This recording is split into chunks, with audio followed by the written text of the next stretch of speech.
I told the first half of my life last January, and there was so much left that she said maybe toward the end of the time that I could tell the rest of it. But I must say a lot has happened since January, and my memory and my recall and my able to think of words or think of have just changed.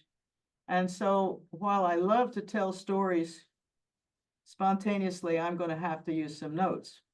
Now, the trouble with that is my eyesight's failing too. I've got things in 16-point font, which I still may not be able to read well. When I have a situation like this, I always depend on the Lord, and my mantra has been, I can do it. But the Spirit will have to be with you and how you listen as well. I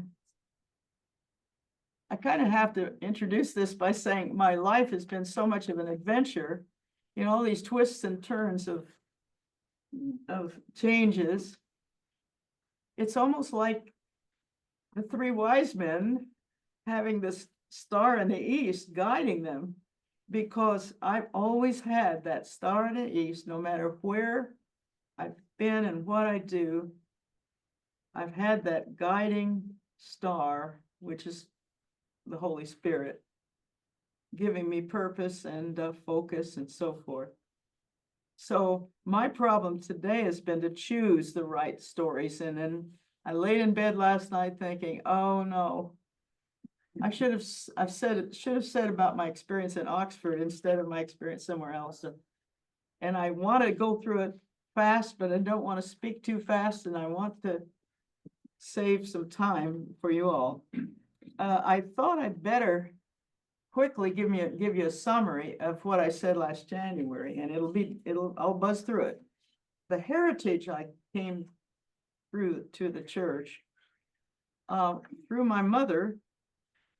My great-grandfather, Roderick May, was at one time the bishop. He's from Scotland, and he was the bishop of the British Isles in the early last century. He came to America.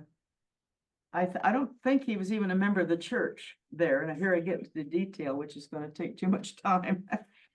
But he came to America, married a church girl, and then the two of them went back to the British Isles as missionaries, and he wound up the bishop.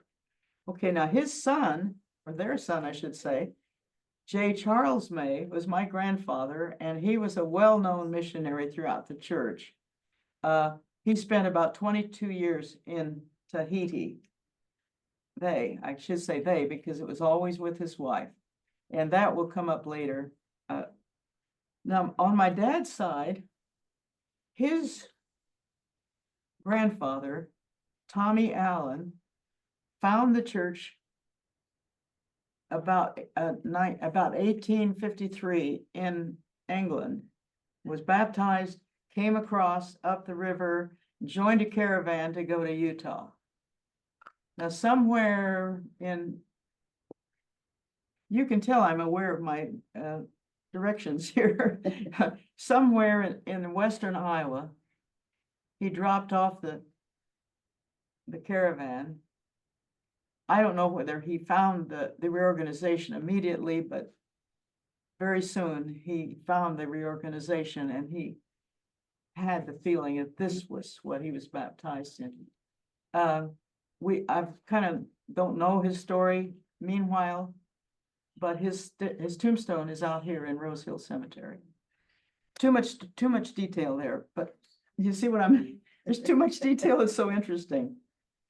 I grew up in this congregation, and from the age of 8, we moved, or at the age of 8, we moved to Lamoni, and my life has been shaped by this congregation. Now, I don't mean in this building, because I'm pointing here, but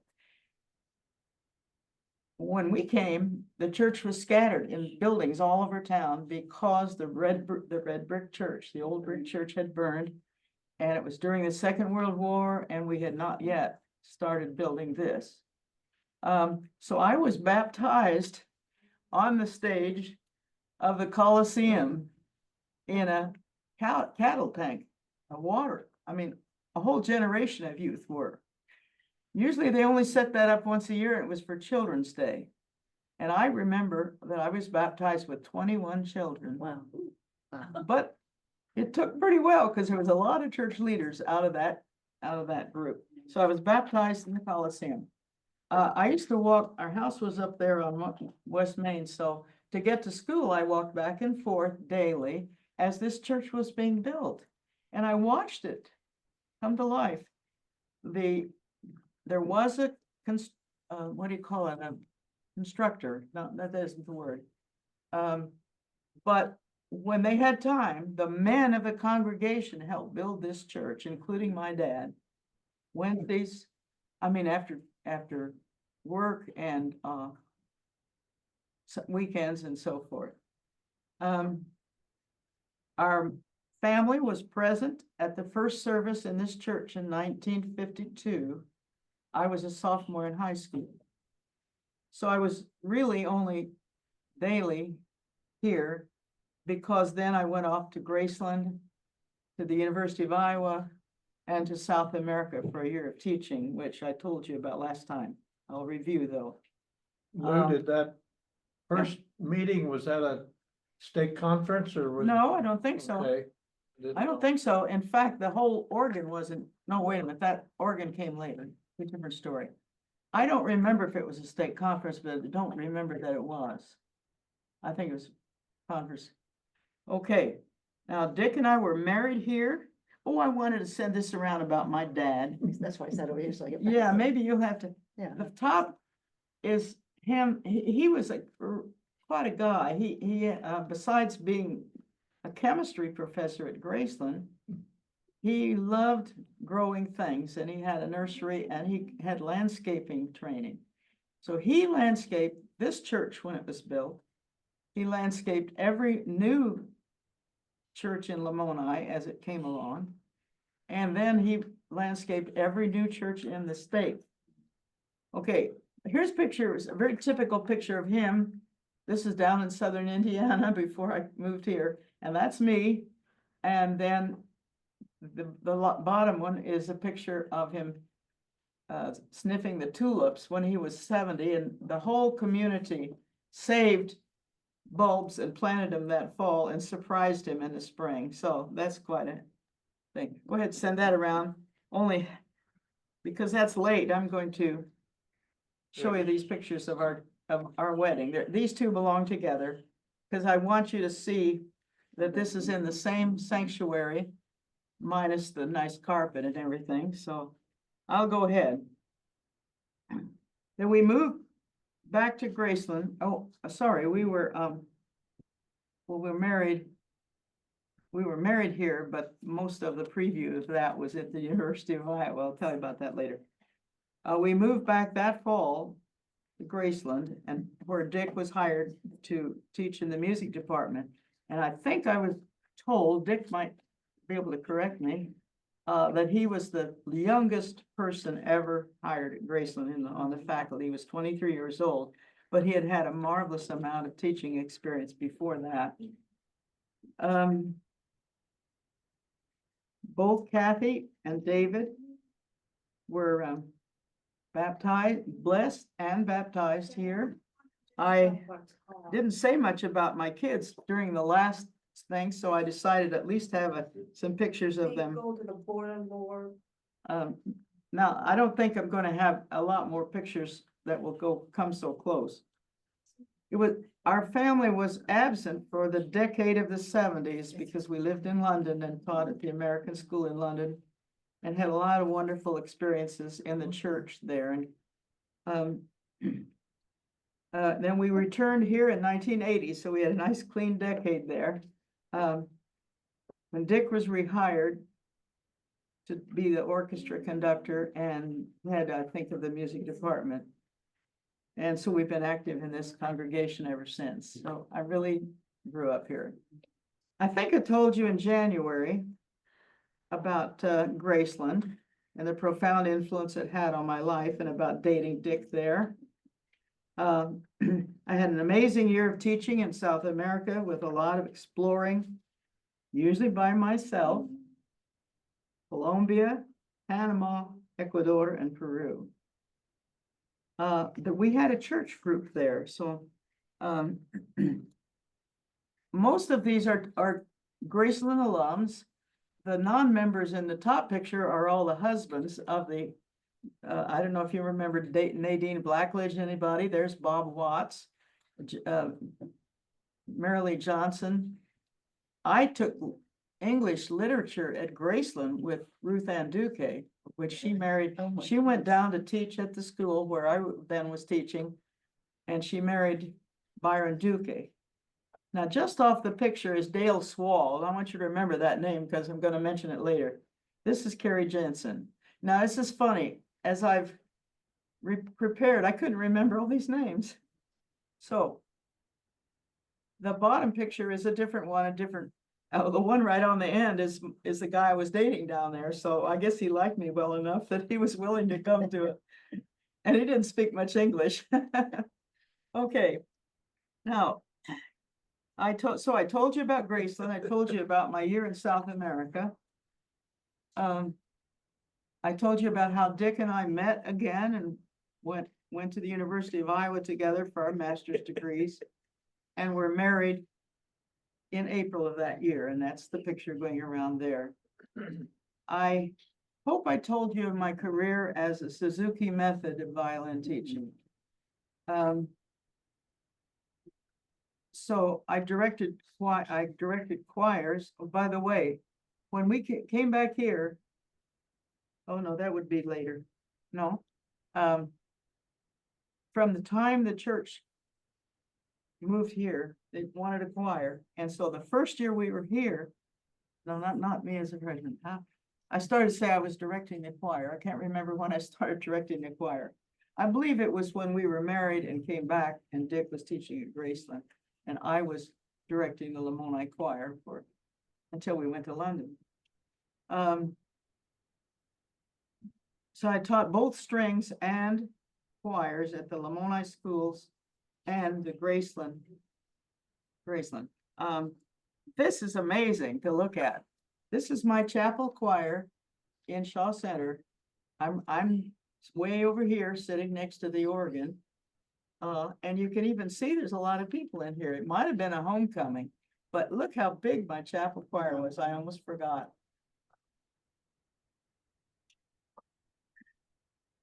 I think that's the last picture we're going to have for a while. I got difficulty even looking at any. I think that's the end of what I told you last January. So that's been a crash course or crash review. I kind of want to introduce the rest of my life by saying this has been difficult to choose, but it's to illustrate that wherever we are, whoever we're with, in what circumstances we're in, we can be ministers. I was talking with a friend recently about the term expanding the context of our ministry. And she didn't quite understand what to make of that phrase.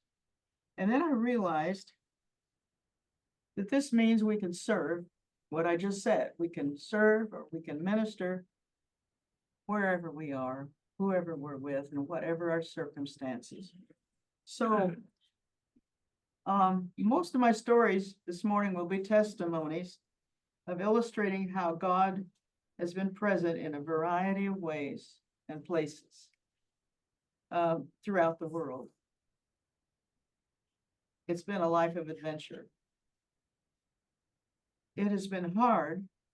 It's been hard which experiences to choose and still leave time for Lamoni. Okay. Actually, I'm getting ahead of myself. There's something I want to tell you before I forget about it.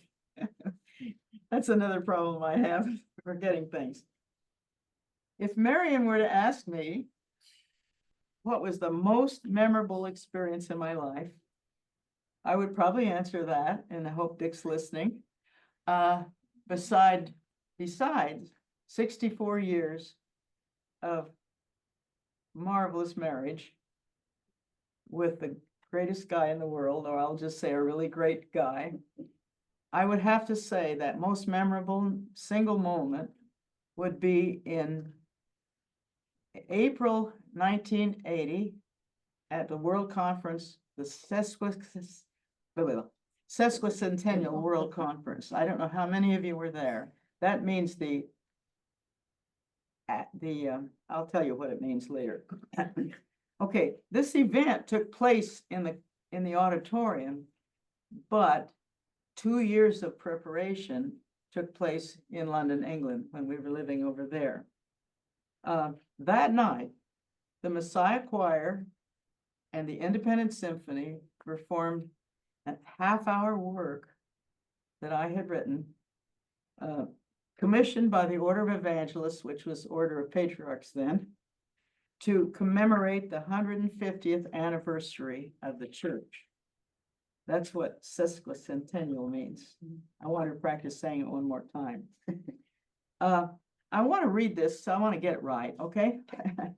Shortly after the 1978 conference, I received a letter from Reed Holmes, and this is going on back and forth across the Atlantic Ocean, the presiding evangelist, asking me to compose a major work for choir and orchestra to be performed at an evening worship of the Sesquicentennial World Conference. He knew I had arranged many hymns and for my own choir, which had then circulated throughout the church. I had a number of compositions published that were suitable for other denominations, because I was always saying, why me? You know. He had found a text on Zion in the Qumran Psalter. Now, does that need some explanation? This would be Psalms written on leather manuscripts hidden in the clay jars above the Qumran desert. And they had been found about that time. And so it was kind of a big deal. Well, at the time, I thought the text was impossible. It was 17 verses of 2,000-year-old phraseology translated. But you know, I keep having this mantra of I can do it with help. And so I rearranged it. I rearranged the order of selected stanzas. I didn't try to use all 17 verses. And what made it come to life was when I added a couple of selected hymn stanzas, or I mean, a couple of stanzas from hymns I selected. One was Redeemer of Israel, and the other was Send Forth Thy Light, O Zion. Send forth thy light, O Zion. Remember that hymn? It's by Roy Cheville. And so by scattering that out through this weird stuff, it made it listenable to the average person. I tried for a kind of a Middle Eastern sound of music, and that means a lot of parallel fifths, if that means anything to you. I remember at the reception afterwards, I forgot his name, but the theory teacher from Graceland came by and he said, that would never pass freshman theory, because one of the basic rules of Bach is you don't have parallel fifths. But I was trying to write Middle Eastern music. I mean, he said it as a joke, but that showed he recognized what I was using. Okay, the orchestration was pretty well sketched out by the following summer, when we came to Independence to visit our family, and this is one of the strongest experiences in my life. I took the score. I'm going to just show it now. I'm not going to pass this around because it's too valuable. This is about 35 pages of 24-line orchestral score. There's one that shows music on every page. which I had written out by hand. At that time, I just had sketched it out and it's about 35 pages of score. And I just pulled it out of a drawer where it's been for 30 years probably. And it's staying very nicely. If anybody wants to look at it, you're welcome to afterwards.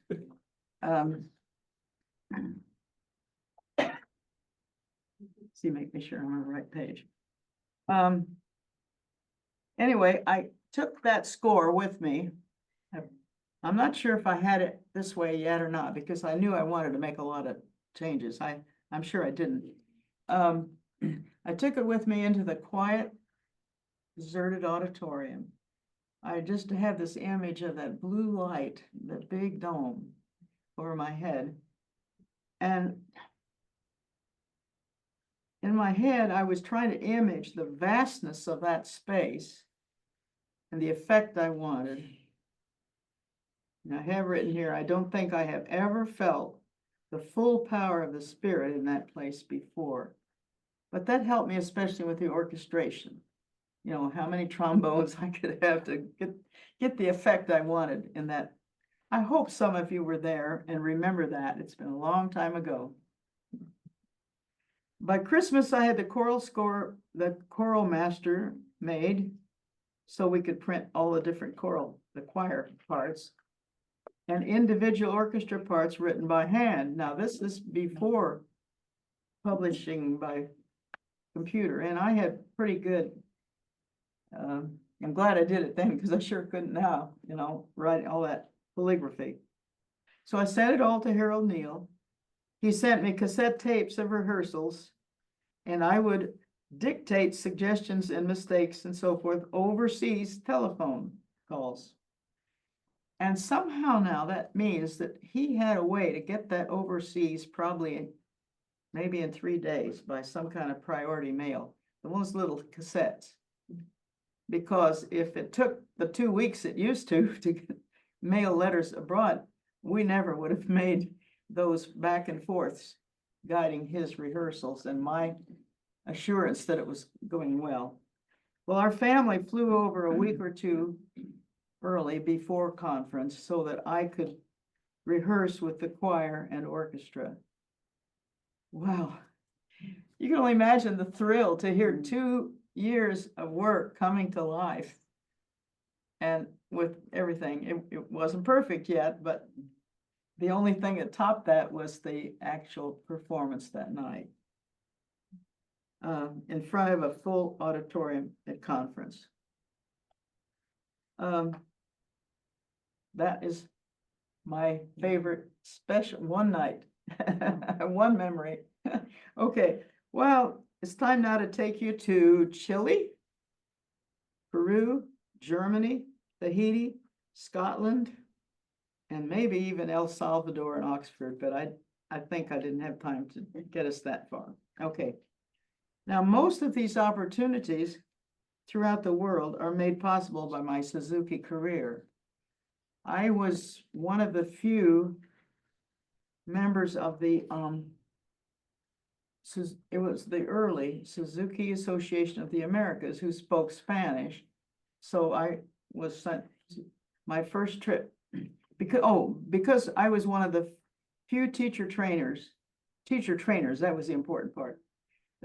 I was one of the few teacher trainers in the early American Suzuki Association that spoke Spanish.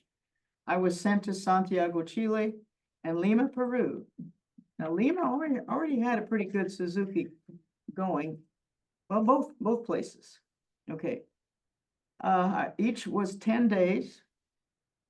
The first 5 or so were teacher training, and then the rest were teaching children with the trainees observing. Okay. Now, the trouble was I had never taught music in Spanish. So I didn't have the vocabulary for parts of the instrument or even musical terms. And so, well, the first place I went was Santiago, Chile. And the first morning I had an eager group of trainees, and every time I didn't know a word for the bow or whatever, trills, I would write it on the blackboard in Spanish and then refer to it so I didn't have to keep stopping and asking them. Well, by noon, I had that whole blackboard filled, and if I remember right, it was even around on this side blackboard of the room. This was in a school, so there were plenty of blackboards. I can remember not only was the blackboards full, but my brain was too full, and my brain hurt. It was so tired. And when my brain gets that way, and even now, the tireder I get, the harder I have trouble recalling and so forth. So I remember going outside during the noon hour. I don't remember all my prayer, but I remember these words. God, I believe I'm here on your work, doing your work, but I'm going to need a lot of help. Well, that afternoon, my brain was clear and I had no more trouble the whole rest of the week. And let me tell you about the main. The most amazing was the last day. I was to give a lecture to a large group of teachers, trainees, and parents. In my mind, this was in the gymnasium of the school, but it might not have been quite that big a place. I don't know. But also including a van load of people from Argentina. I don't remember whether they were parents or teachers or what, or students even. Now I didn't even have to make any Spanish notes. I just had some English materials I referred to, and I gave the whole lecture in Spanish, and I don't remember having any trouble. It was just a thrill. It seemed like a kind of gift of spirit, gift of tongues for a very practical. There was one remarkable experience that took. Wait a minute. Oh, I was so blessed by the answer to that simple plea for help that first day. Now, there's one more short coincidence I wanted to tell you. You remember me pointing out Dale Swall in that picture? He was the principal of the school that I taught at in the morning. It was called Colegio Bolivar. Ruth Ann Duque taught there, Marilyn taught there. In the afternoon, in the evening rather, I taught at a different school with George and Whiting's. What was her name? Billowing. She was Billowing Whiting. It was something else, but when she got married. But I had a lot of connection with Gail Swall, but then as I lost track with him, and he moved on to be in charge of the international school in Santiago, Chile. A remarkable coincidence took place the last day before I left for the plane to move on to Lima, Peru. I had been staying with a British lady who taught in the international school there.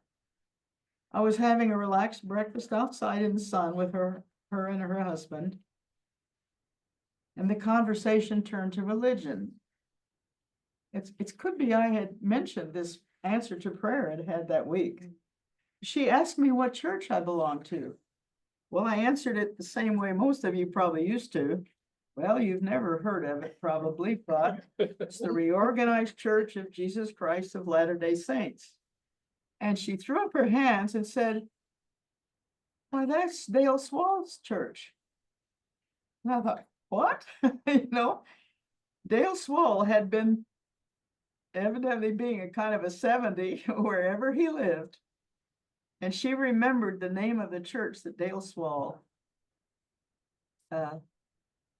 belonged to. And I just had to marvel at that. Okay, now we're going to take an overnight flight. You're going to go with me to Peru, to Lima. And my story there doesn't have so much to do with Spanish. Actually, it was much easier for me because it was closer to Colombia and the accent was much more what I had learned. I don't know how time is going.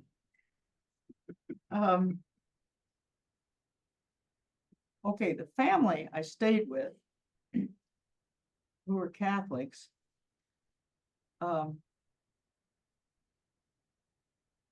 So this story is more about them and then their reaction to our church. I should say that wherever I'm teaching a Suzuki Institute in the US or abroad, I always tell them I'm not going to be available on Sunday. That is, if I know that there's a church group there, because I want to be with my church people on Sunday. And I had said that here, and I knew that there were many little congregations all around Lima. I say congregations, that's a group. And their amazing leader, Cecile's the wife, Eduardo Davila, who was a retired Navy officer.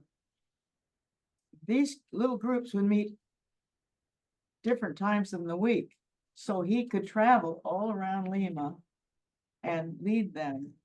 But on Sunday, they met in his home, which he had renovated by taking a couple of walls out to be big enough. Now, there was an atmosphere of terrorism all through Lima. I had been there before when I thought in Colombia, and I walked all over the city and enjoyed all the tourist things, but they wouldn't let me out of the house. They wouldn't even let me walk around the block. And so they felt it was too dangerous for me to go to church alone by taxi, and insisted on driving me the many miles across the city to Eduardo and Cecilia's house. Well, they were understandably afraid of me going to visit people I had never met before. See, this just wasn't in their concept. Well, we found a house with great difficulty, but they simply could not comprehend what they saw. When my knock at the front gate, they all had walls around the house. My knock at the front gate was met by the Davilas and others throwing their arms around me as we all began chattering 1,000 words a minute in Community of Christ style. It was instant connection. In fact, I could have called this section Instant Brothers and Sisters.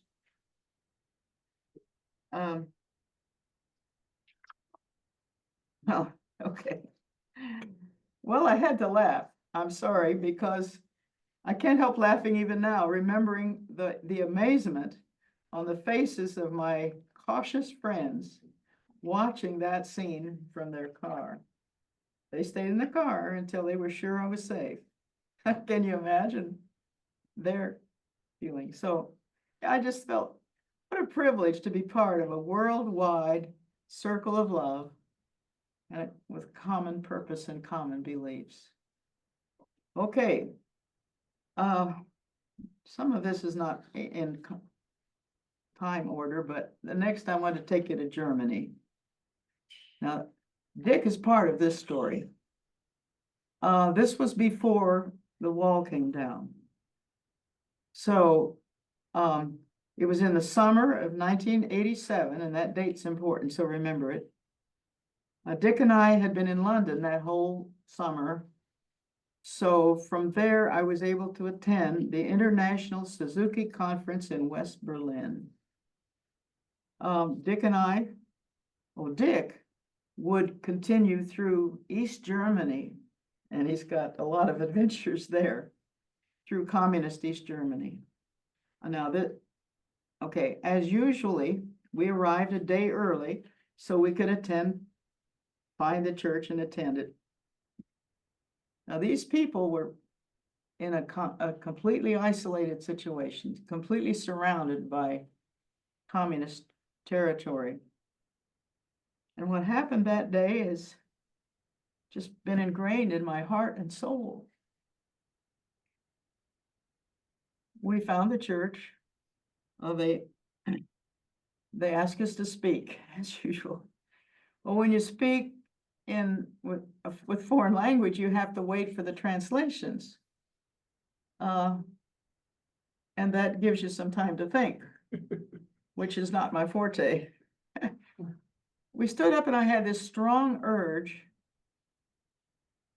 to tell him of my testimonies of the rich ministries of women in the priesthood. And then during those silences, when I had silences, when either Dick was speaking or I think just translation of what I was saying, I had been here, you know, when they had all these fights over even Velma Rouge and you know, so I thought, I don't know what's their attitude toward ordination of women. Maybe I, as an American, should come in and rock the boat. And so I just said something general. I did notice sitting right in front of me, right like there, on the front pew, was this woman, just this attractive young woman, who she looked at us with shining eyes and she just was taking in everything we said. Her name was Margot, Margot. I suppose that's Margaret in English. Okay, after the service, I'm sorry, not doctor, Brother Sofka and his wife, and he was the pastor, invited us to their home for lunch. I think we're okay. And he didn't speak much English, a teeny bit, and we didn't speak much German, a teeny bit, but we managed to communicate. But during that afternoon, the theme of our conversation turned to ordination of women. And I hadn't said anything in church, see, this came out of the blue sky. So he walks over to his mantle, pats the 3 standard books and says, "No way, women." He was completely against it. And then he told us of a dream he had. And it was Margaret's face with the date November 14th under it. I think it was the 14th. And he thought, wow, what a weird dream, you know, and he kind of passed it off. The next night, he says he had exactly the same dream. Margaret's face, November 14th. And he thought, oh, I got to figure out what this means. And he went to somebody, I don't know who in West Berlin has any higher standing than pastor of the congregation, but somewhere. And they said, why, don't you know? That is the first date on which the calls of women to the priesthood were going to be processed. Well, he was stunned.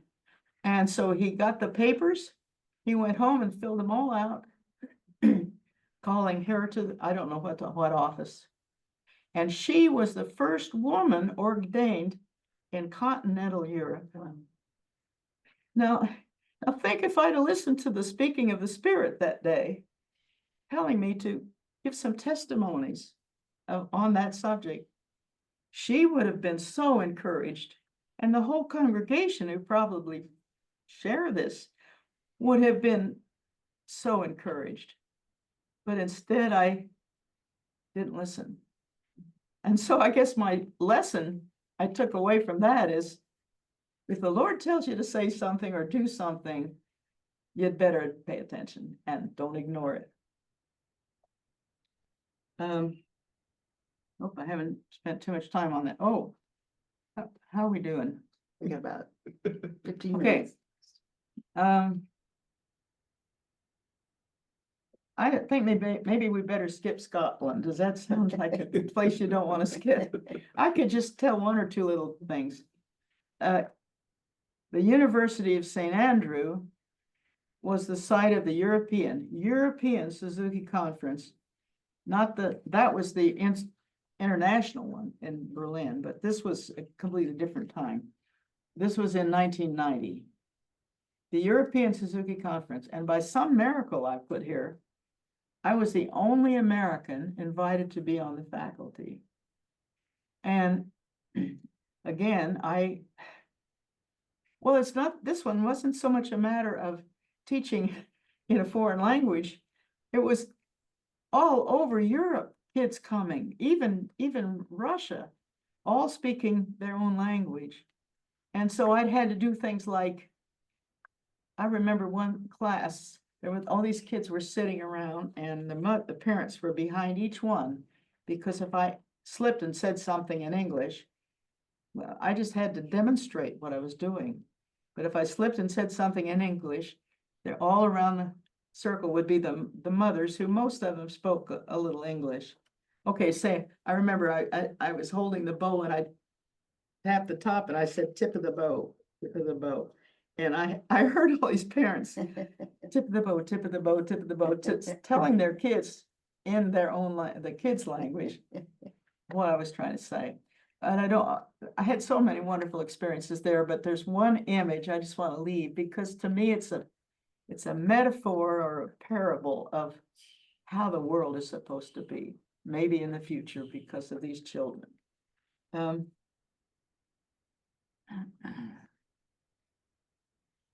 Well, I've got here that because the difficulty of teaching without language, what's that called?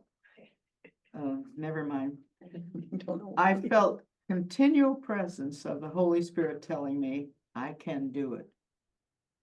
And that seems to be my mantra throughout life. Well, anyway, there's one image in my mind demonstrating the mixed cultures. It was the first session of the first afternoon. And the first session was held in the castle ruins at St. Andrew.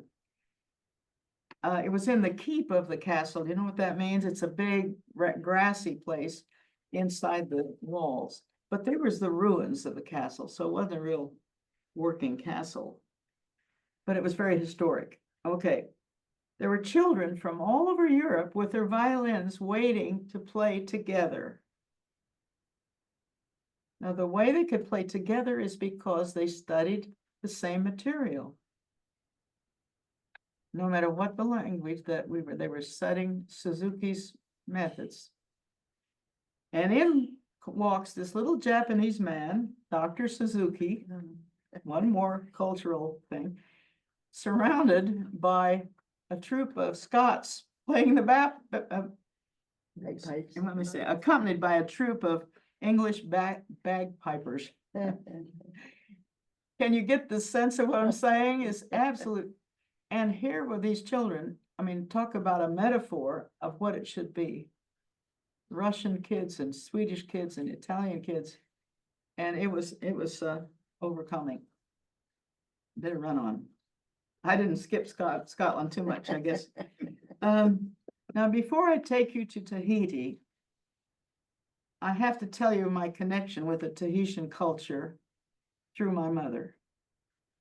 Her father, J. Charles May, was a missionary in the Tahitian Islands with his wife Ethel. And they tell me 22 years.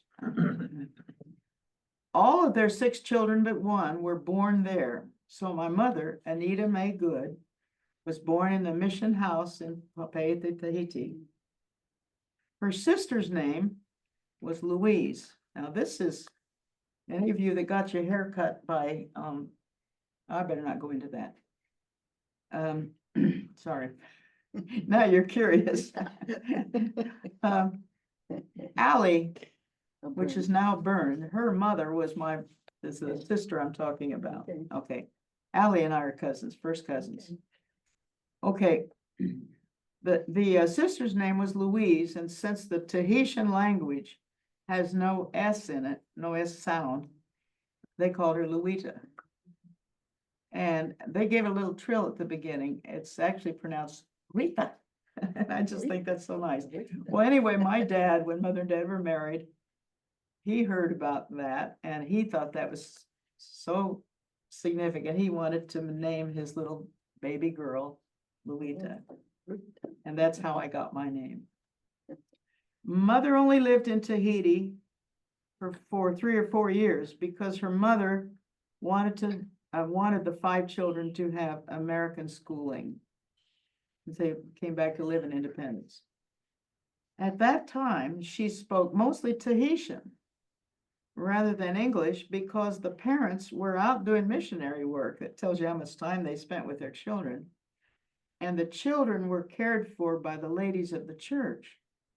So they're really, her first language was Tahitian. That becomes, as I was growing up, I developed a love for the Tahitian church people and culture. Some of them always stayed at my grandparents' house, and so did we, for like world conferences and things. In high school, I, with my parents and brother, sang as a pretty good quartet. Roy Cheville used to love having us sing hymns in the Tahitian language, which somebody put on some cards for us, and we used those a lot. Fast forward many years, Mother had a real battle with Alzheimer's disease, and then she had a serious stroke. And after she had that stroke, she didn't open her eyes until I tell you about this. One night I was sitting by her hospital-type bed in their living room, talking and singing to her, but with no response. She hadn't opened her eyes for several weeks. Dad was going through some things in a drawer there to just pass the time when he found those cards of Tahitian hymns, and he handed them to me. I began to sing in Tahitian. I must have done a pretty good job because she immediately lifted her head and opened her eyes and stared at me. Now, it was not a stare with a lot of life in it, but she just looked at me. As long as I kept singing in the Tahitian language, when I absolutely had to run out and I had to stop, she put her head down, closed her eyes, and she died the next morning. Okay.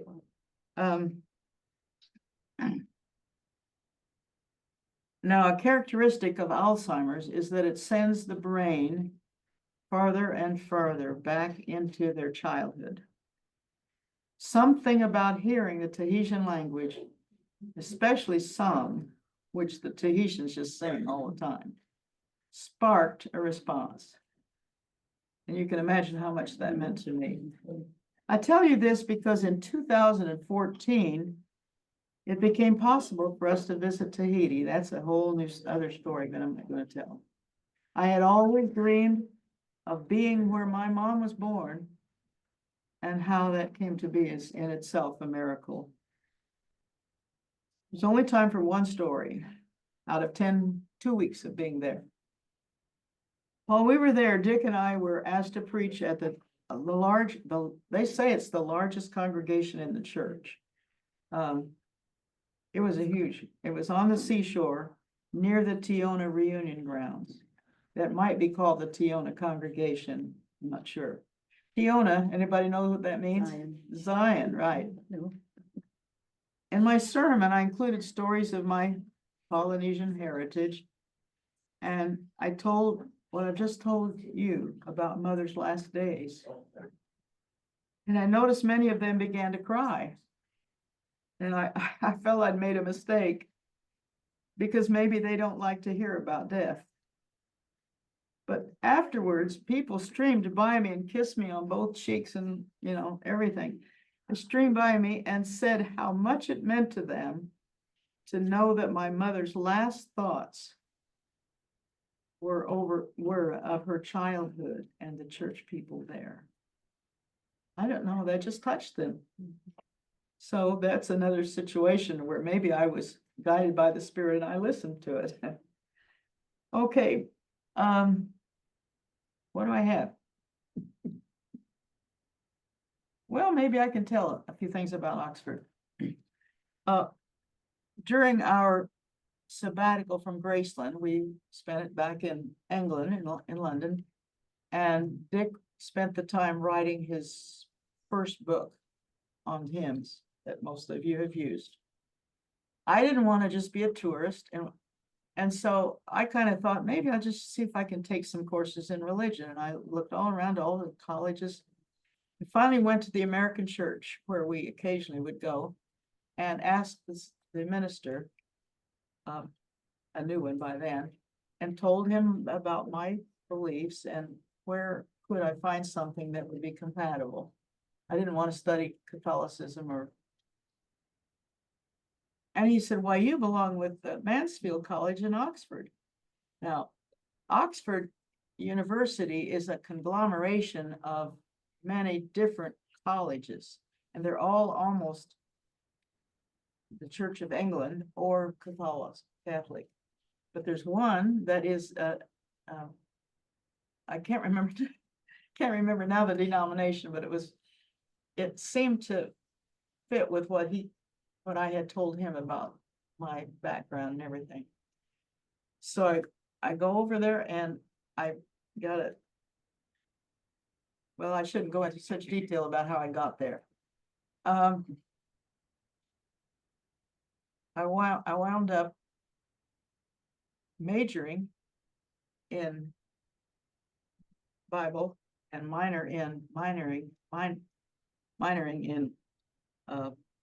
my brain is starting to go. Pastoral care.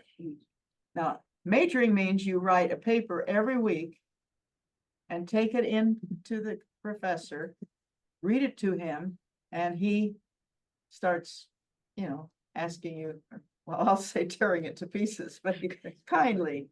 And I happen to have John Muddyman, who has written those great big thick Oxford commentaries and stuff. And so he was just wonderful young man.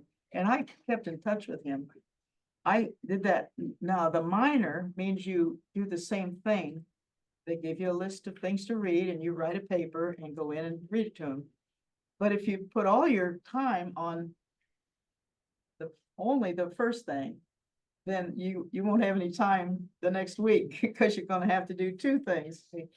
So, but in the long run, that had more to do with what I'm doing today than all this studying it was the first three books of what do you call them? The three books that are written from the same, in the Bible, that are written from the same source. Synoptic Gospels. Thank you. I just want to tell you one experience. I was sitting in the university library, and it was during the dinner hour, so I was there alone with one other young man. And I looked over at him, and his hair was all messed up, and he just looked terrible. And I guess it was the mother in me, but I just finally walked over and asked him if he was okay. He was a Korean man getting a PhD in religion. And I asked him if he had thought about praying. Oh, I should say, he had his finals the next week. Now, when they take their finals, at the end of these little conversations that I told you about, we don't have any exams. But at the end of 4 years, you have a big exam, several days.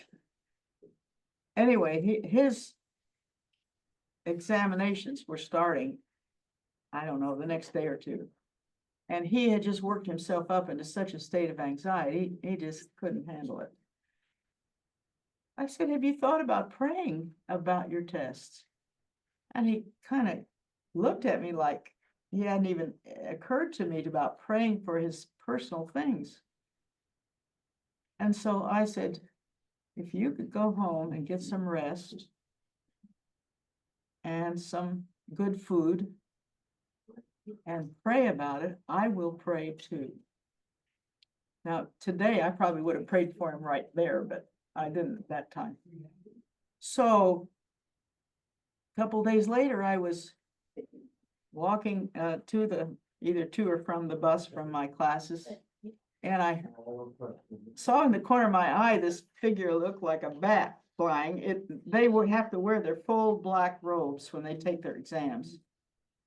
And he said, Louita, Louita. He always said everything twice. And so he goes flying across the cobblestones, and stopped in front of me. He says, I did well. I did well. Thanks for your prayers. Thank you for your prayers. And I thought, my goodness, there's another example of ministering in the broadest context you can. And the thing I learned from that, here was this PhD candidate learning about God. But that's not at all the same as knowing God. Knowing God can only come through, I think, experience with God. Okay, that was Oxford. I can't see that clock. Yeah, we're probably. Oh, I'm Yeah, over we're time. probably- Oh, I wanted to save some time for Lamoni. We'll just say, go ahead. Okay. When we came back, there's I have a whole list of things we were doing in Lamoni, but creating and maintaining the old park, old path park with Dick.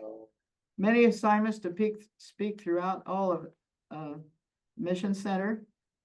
Actually, my favorite thing to do is women's retreats, and I was so pleased to be asked to be guest ministers at women's retreats throughout, all the way from the Rocky Mountains to the East Coast. And I have nothing against men, but I just love to get out in the woods with women and worship and okay. I studied, what I did at Oxford was just kind of an appetizer, because after I retired from Lamoni, I immediately went and started to study at St. Paul School of Theology in Kansas City for 3 years and graduated there in 2000. I became a chaplain at Iowa Methodist Medical Center as a result of my studying because my major there was pastoral care. Yes, thanks. I became the first woman pastor of this congregation in 2000 with Kelly Everett. They have 3 or 4 now. Lori was eventually one. Who else? I was called to the office of evangelist in 2015. There comes the picture. And then I talked about the courage it took to risk something new. I'm quoting, obviously. The preaching and teaching experience on Zoom. So, real quickly, I'll just tell you the 2 things I wanted to say about. I did a lot of blessings in a lot of different situations, but there's this the scripture that tells us to use the ordinances of the church to I'm not quoting it very well, to grow. And there were 2 of my blessings that were to non-members who eventually were baptized. George Woodward from Bethany.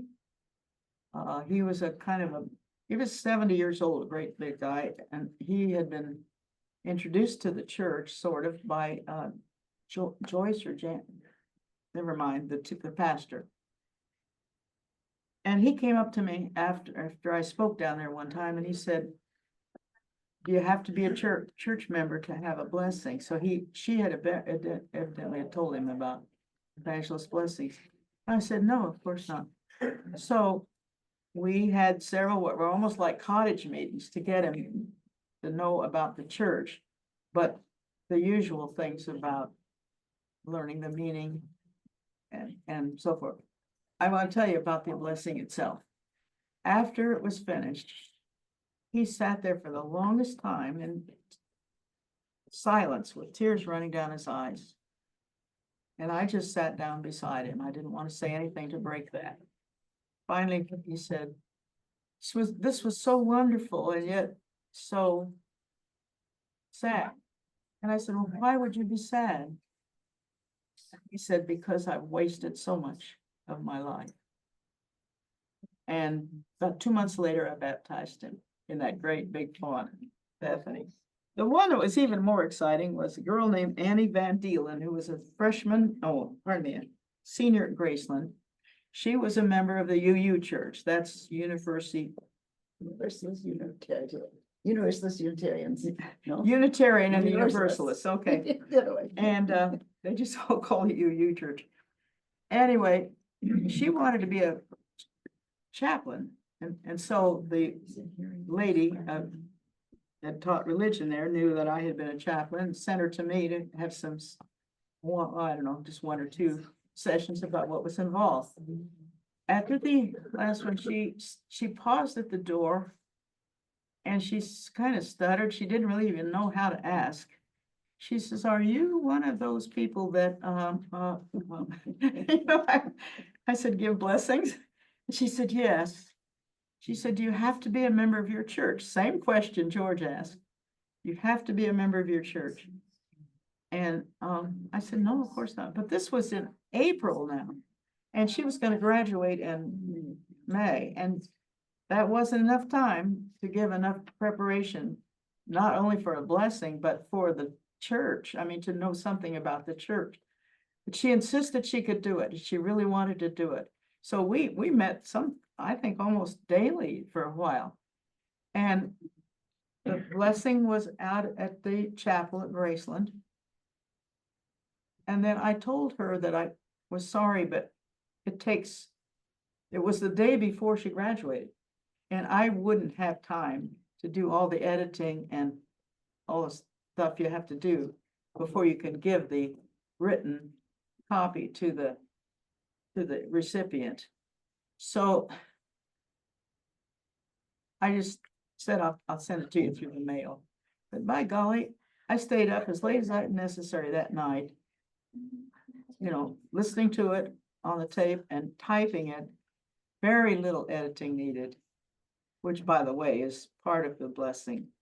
You are, you know, and I put it on in that blue sheath and everything, and handed it to her at graduation. I said, "This is my gift to you." Okay, she went down to St. Louis in a UU college. And I don't remember now. And then she became some kind of a assistant of some kind in a congregation, a UU congregation. And then I kind of lost track of her there. And I don't know how long later, but I get this invitation through the mail, nice little printed, asking me to come to her baptism into the community of Christ.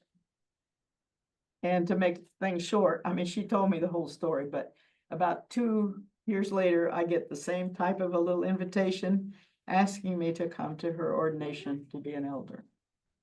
So we can use the ordinances, not just evangelist blessing, but I can't take any more time.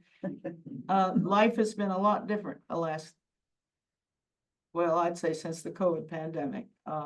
My focus has been to be a blessing of love and peace to my husband. Our congregation has been on the Zoom, but he sees a difference in me since I've come to church twice this month, and so I'm going to be here more often. Wonderful. Thank you, Lita. Appreciate everything you've done. What a wonderful life. And you have been a minister in many ways. That's a little picture that's kind of interesting.